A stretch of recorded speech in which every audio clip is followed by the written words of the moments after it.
Alan, magandang umaga sa iyo. Mayroon bang sinasabi ang lokal na pamahalaan ng Valencia City kung ilang araw aabutin para makakuha sila ng relocation site para doon sa mga pamilyang apektado ng flash flood? Alan? Ani, good morning. Magandang umaga sa ating mga kasabayan. Ani, nandito na ako ngayon sa Valencia, Bukidnon, kung saan ay personal nating titingnan at bibisitahin ang ating mga kababayan na kasalukuyang mga nananatili sa City Gymnasium dahil nga dito sa naapekto o apektado nitong pagragasa itong mga nakarang araw dahil sa tubig baha. Ani, aalamin natin din kung ilang araw silang mananatili sa gymnasium, pero kahapon ani nagkaroon na tayong ng pakikipag-ugnayan at pakikipag-koordinasyon dito sa City Government of Valencia, kung saan nabanggit nila sa atin na wala pa silang dipinadong araw kung ilan silang o kung ilang araw, buwan, linggo na mananatili ang mga kababayan natin sa gymnasium dahil nga wala pa silang nakukuhang lugar na maaaring paglipatan nitong ating mga kababayang apektadong inilikas.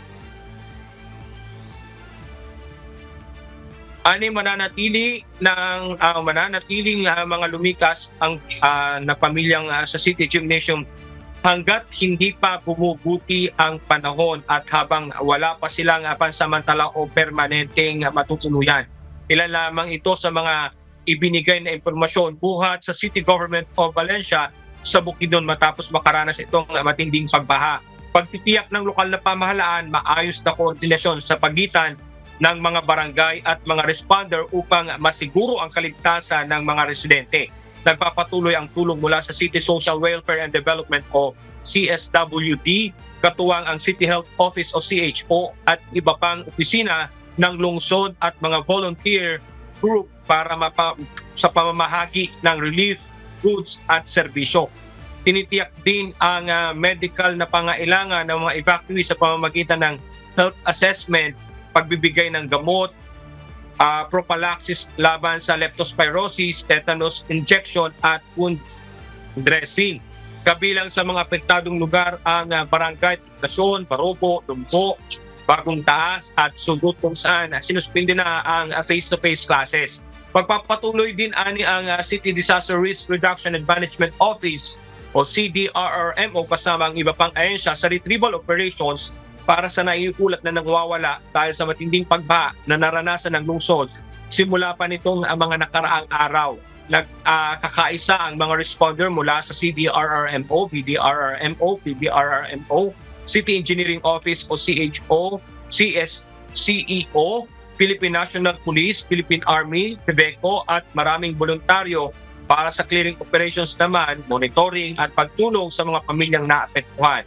Anin sa ulat mula sa CDRRMO, 3 pa lamang ang nakukumpletang na-recover na wala ng buhay, habang ang isa na naunang naiulat ay patuloy pang binibiripika ng lokal na pamahalaan ng Valencia.